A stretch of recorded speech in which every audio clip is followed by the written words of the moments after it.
Good morning mga brad. So today is Holy Thursday. So nandito tayo ngayon sa San Rafael Bypass Road. Yung dito sa Shell. So actually, kagabi bumiyahe kami papuntang San Isidro, Nueva Ecija para ma-visit yung pabasa doon. So president kasi yung si Tito Pedi. Kaya kahit paano pumunta kami. And then kanina umalis na rin kami doon siguro 4:30. And ito, nag-stop nga muna kami dito sa Shell San Rafael bago magtuloy-tuloy dito kasi dire-diretso to. Nag-set up muna kami ng camera, ayan, para kahit paano meron tayong document, meron tayong video. So ayan o, dito kung makikita nyo mga brad, no? So ikot lang tayo, isang ikot. Ang dami ng sasakyan dito, update. Kita nyo, ang daming riders, mga motor, yan, 4 wheels.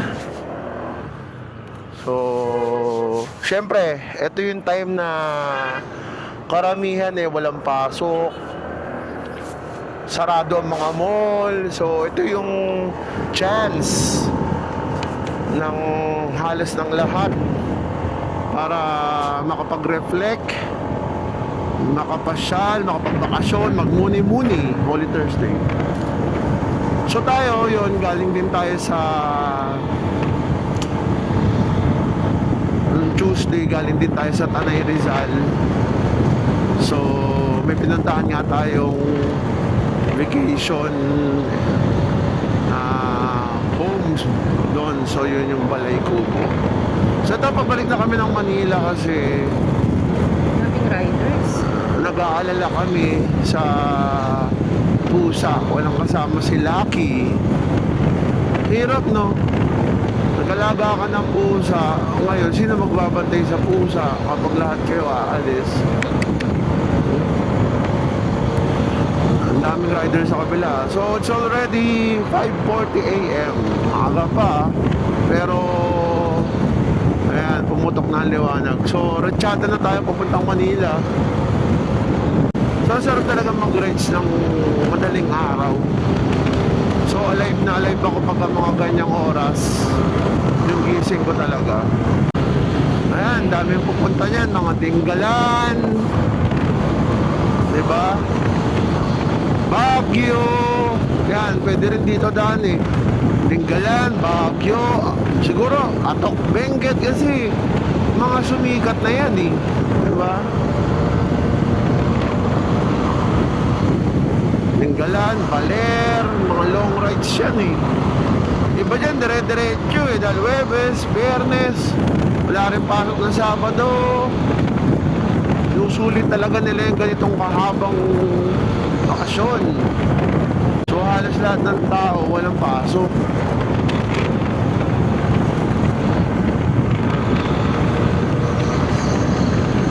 So tayo naman, pabalik na tayo ng Manila.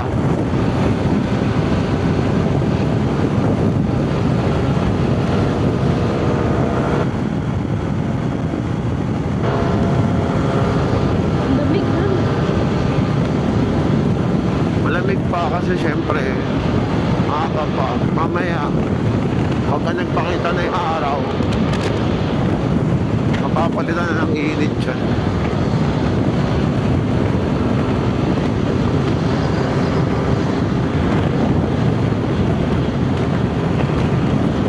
So yun, kahit paano nakapag-rides tayo.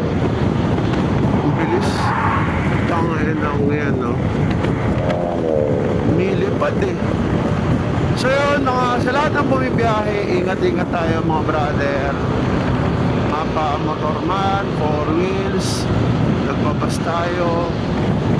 Ride safe, drive safe, keep safe always. So hindi natin kailangan magmadali all the time dahil makarating din naman tayo sa ating paroroonan. Make sure yung mga importanteng bagay like number 1, yung gulong. So baka pudpud na yung mga gulong niyo dyan. Kung bibiyahe kayo, palit na kayo ng gulong kung kinakailangan, check the pressure, then yung preno, di ba? Yung kondisyon ng motor nyo, yung mga coolant, so check nyo para maiwasan ang pag-overheat kapag masyadong malayo yung biyahe. And syempre, yung kayo mismo kailangan sapat ang inyong pahinga. Matutulay na to, yan. San Rafael Bypass Road, ito yung tulay niya dito.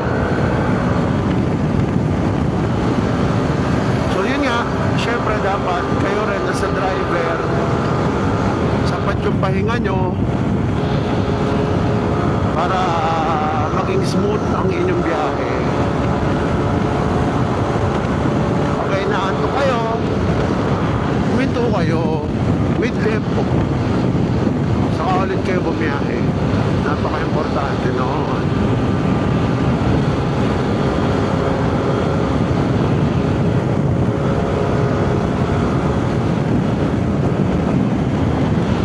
Ang bilis yung truck ko.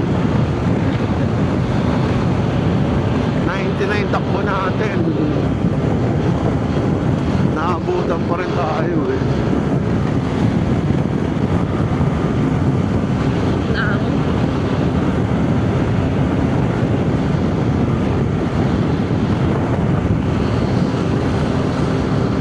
Ito yung siyang ginagawa eh. Tama ba? Oo, yan. Yung lumilihis tayo, Oo, gawa na siya. gawa na oh. So update, lahat ng mga overpass dito sa bypass road is gawa na lahat. So ano na siya, passable na. Grabe magpatakbo yung truck oh. So yung mga ganyang klaseng sasakyan, dapat iniingatan natin yung sarili natin. Iwasan na natin. Alam mo yun, kung magpatakbo eh, 100 mahigit eh. Delikado yan. Lalo na yung mga nagmumotor dyan. Ride safe always ha. Nandito na tayo sa MacArthur Highway mga brad. So dito sa part ng ano to eh, Bukawi.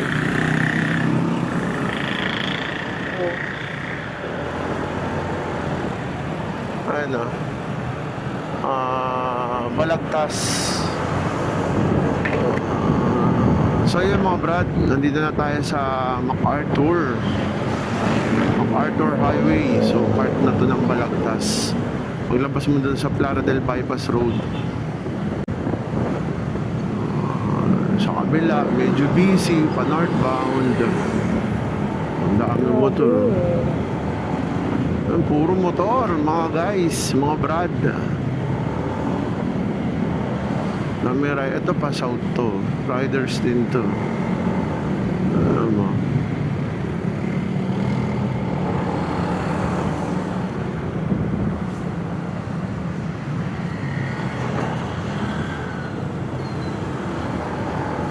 So hindi tayo ngayon naka-full pack na riders.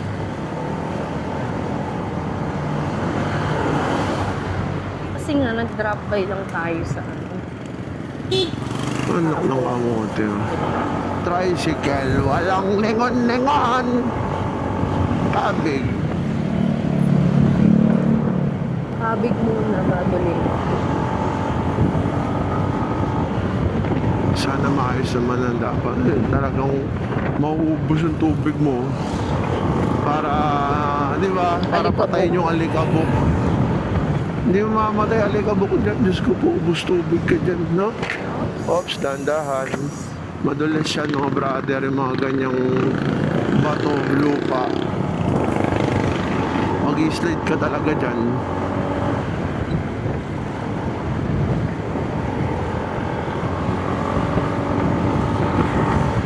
Alam mo, sa totoo lang, yung mga rides natin, naku, mahulog na yung bata. O, tulog eh. Alam mo, sa totoo lang, yung mga rides grades natin, may pagmamalaki mo na yun eh. Pag nakita mo, sa TikTok, sa YouTube, kumbaga sa resume, kung nag-a-apply ka ng trabaho at kahit paano nakita yung experience mo, diba? Hindi biro.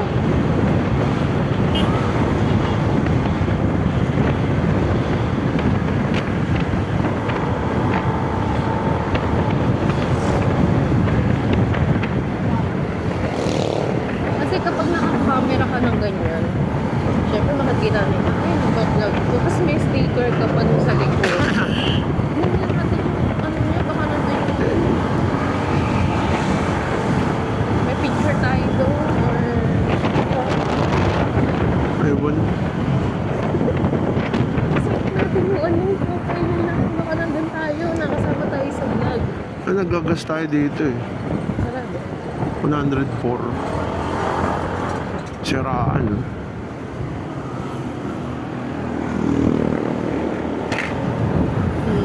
Kahit sa gasolinahan talaga, ay, puro motor eh. Puro, halata mo eh, kasi mga nakaan sila eh, no? Best, no?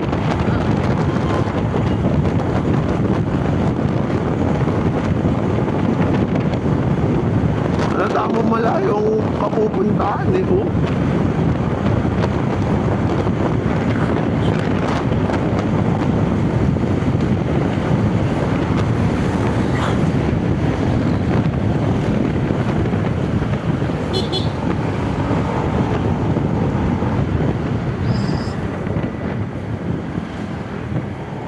Tayo sa kanan.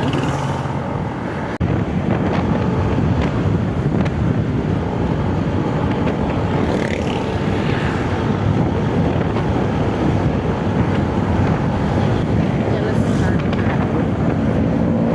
Sino yan? Haring araw. King San. The Great King San. Oops, saan tayo? Taas.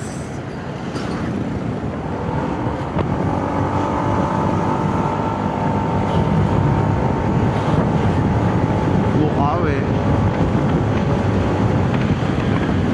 Look at that motorcycles. Onslaught. Di ba? Motorcycle. Armageddon. Ito oh. Ano? 101. Ganun din. Okay na yan, kaya na ito, mamaya na lang.